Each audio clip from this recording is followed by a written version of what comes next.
Hello, good morning students. Welcome back to our new session. For today's session, I'm going to teach you on how to factor quadratic trinomials where a is not equal to 0. But before that, I have here some objectives.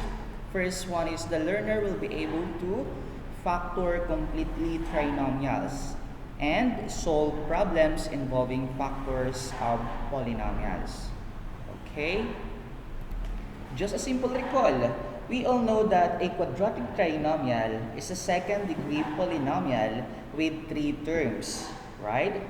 This is of the form ax squared plus bx plus c, okay? Where a, b, and c are non-zero integral coefficient. Alright, so the discussion will be divided into 2 parts, and I guess yung case 1, quadratic trinomial where a is equal to 1, we already discussed it, no? So, yung focus natin is yung case 2, a quadratic trinomial where a is not equal to 1. Okay? Ito po yung focus natin. Case number 2. Anyway, before we proceed to factoring trinomial or factoring quadratic trinomial where a is not equal to 1, recall muna tayo, ano ba yung mga examples ng quadratic trinomial where a equals 1. So here are some examples. First is x squared minus 4x minus 12, x squared plus 7x minus 18, and x squared plus x minus 12. Okay, ito po yung examples ng quadratic trinomials where a is equal to 0. Okay? And then, try na rin natin i-solve yung isang example, no? Try natin i-factor out yung x squared minus 4x minus 12, okay? Again, the first step that you need to do is find the factors of the constant term whose sum is equal to the linear term or the second term, okay? Again, factors of the third term whose sum is negative 4. So that is negative 6 and then positive 2, right? Observe, negative 6 times positive 2, negative 12. Negative 6 plus 2, negative 4. Okay, same as with the first term, x squared. So the factors of x squared are x and x, right? So all you need to do is to make a parenthesis, okay? And then, lagay mo dyan x. Dito rin sa kabila x. And then, just simply copy the sign. So, negative 6 and then positive 2. Therefore, the factors of x squared minus 4x minus 12 are the quantity of x minus 6 and the quantity of x plus 2. Okay? This will be the final answer. Okay? Alright. And now, let us now move on in quadratic trinomials where a is not equal to 1. Okay, so here are some examples of quadratic trinomials where a is not equal to 1. Okay, first, 3x squared plus 5x plus 2, 3x squared plus 6x minus 64, and 8x squared minus 10x plus 3. As you can see here, class, yung a natin is greater than 1. Okay, we have 3. And for the second expression, also 3. And then for the third expression, the value of a here is positive 8. Okay, so the question is, how are we going to factor out this kind of trinomials where a is not equal to 0, where a is not equal to 1 rather. Okay, so let's find out. Okay, so try natin execute yung method, no, in factoring quadratic trinomials where a is not equal to 0. So for example, 3x squared plus 5x plus 2. Okay? So actually, may tinatawag tayong AC method. Okay? So madalas kasi, though pwede naman kayong pwede nyo gawin yung trial and error. Okay? Pwede nyo, pero mas accurate kasi kapag ginamitan natin ng AC method. Sir, ano po ba yung meron sa AC method? Okay, so ganito lang yung concept ng AC method. First is identify lang muna natin yung value ni A at the same time ni C. So based from the expression here, 3x squared plus 5x plus 2, so obviously yung value ng A natin is, eto po diba, yung 3. And then, value ng C natin, or yung last term is 2. Okay? Now, walang tayo ng AC. Again, just simply write 3 and 2. Okay? Observe, if you are going to add 3 and 2, the result is the linear term or the second term, which is 5. Right? Kapag kinagad natin yan, yung result is 5. Now, just simply copy 3x squared, yung buong expression na 3x squared, plus, leave lang tayo ng blank dyan, plus 5x, or dalawang blank na lang, no? Plus blank, plus 5x, plus 2. Okay? I'm sorry. This one, plus 2. Okay? Now, as you can see here, meron tayong 3 and 2, diba? So, gagawin lang natin dyan, lagay lang natin dyan 3x and then 2x. Okay, observe ba yung AC, yung value ng A is 3, yung value ng C is 2. Kapag pinagad, yung result is 5, right?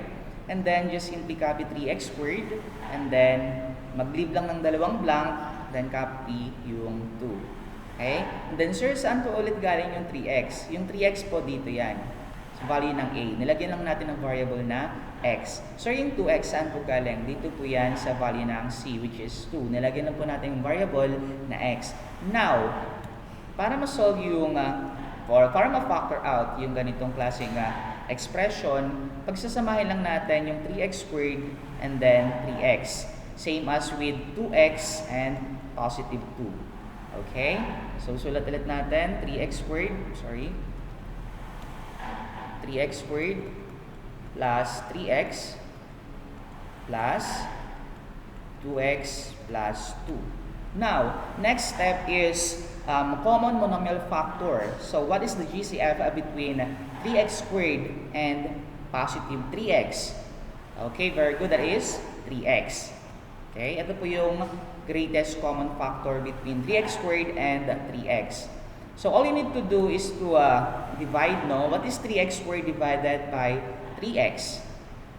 Okay, very good. That is equivalent to x plus 3x divided by 3x. Okay, obviously that is equal to 1, right? Ayan. Plus, same procedure. This time, find the GCF between 2x and positive 2. Okay, very good. So, the GCF between 2x and 2 is positive 2. Okay, then divide. What is 2x divided by 2? Okay, very good. X. 2, this one, 2 divided by 2, positive 1.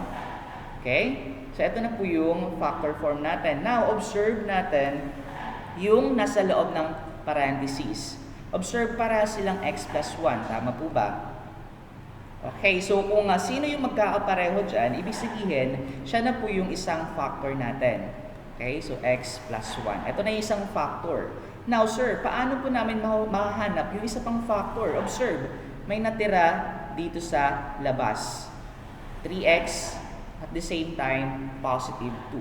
So, ano pong gagawin namin dyan? So, ipag-combine nyo lang dito sa isang parenthesis. So, copyhin nyo lang 3x plus 2. And this is now the factors of the given expression na 3x squared plus 5x plus 2. Okay? The quantity of x plus 1 and the quantity of 3x plus 2. Ito na po yung final answer. Okay? Okay, so para mas ma-verify natin kung tama ba yung sagot natin, so magkakandak tayo this time ng checking. Okay? So in checking, kapag factoring yung ginawa natin, gagamit lang po tayo dito ng tinatawag na FOIL method. Okay? FOIL method. Sa checking plus FOIL method yung gagamitin natin. So ano po yung meron sa FOIL method? Sa isahin natin, pag sinabing FOIL method, ayan, yung F stands for first term. Okay? first term. Next, yung O, outer term, I, inner term, and then L, last term. Okay? Lahat po yan, ayan. Again, first term, outer term, inner term, and last term. So, multiply na natin. Check na po natin. First is, dapat, anyway class, yung goal ng checking is, dapat babalik tayo dito sa original expression. Okay? Kapag hindi natin na-satisfy yung original expression, meaning to say, mali yung sagot natin. Okay? Ayan.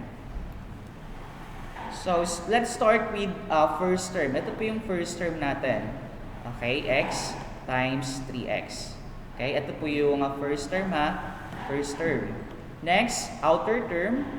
X times 2. Okay? X times 2. Ganyan muna gagawin natin. And then, for inner term, this one. 1 times 3x. 1 times 3x. And then, for last term, so last term natin, this one. 1 times 2. 1 times 2. Then, simplify lang natin, class. Simplify lang natin. X times 3x. Okay, very good. 3x squared. Okay. X times 2. Okay, obviously, that is equal to 2x. And then 1 times 3x equals 3x. And then 1 times 2, 2. And then, as you can see here, may similar term, this one. May similar term tayo, no? So, all you need to do is to combine those as similar term. Okay? So, magiging final expression natin dito, 3x squared, copy lang natin yung 3x squared, plus, observe, 2x plus 3x, that is equivalent to 5x. And then, just simply copy positive 2. Okay? So, observe na satisfy ba natin yung original expression. Observe yung given kanina, 3x squared plus 5x plus 2. And then, sa checking natin, observe nyo po, 3x squared plus 5x plus 2. So, na-satisfy po natin, meaning to say, tama po yung sagot natin na x plus 1 and 3x plus 2 rather. Okay? Okay, so gagawa lang tayo ng conclusion. No? Therefore, the factors of 3x squared plus 5x plus 2 are x plus 1 and 3x plus 2. This one. Okay? Ayan. Again, ito po yung kabuuang solution. Okay po? As for checking na to, ayan, for checking. So, bali ganun lang kasimple, no, using AC method. Okay? So, I hope you learned something today. That's all for today. Thank you and have a great day.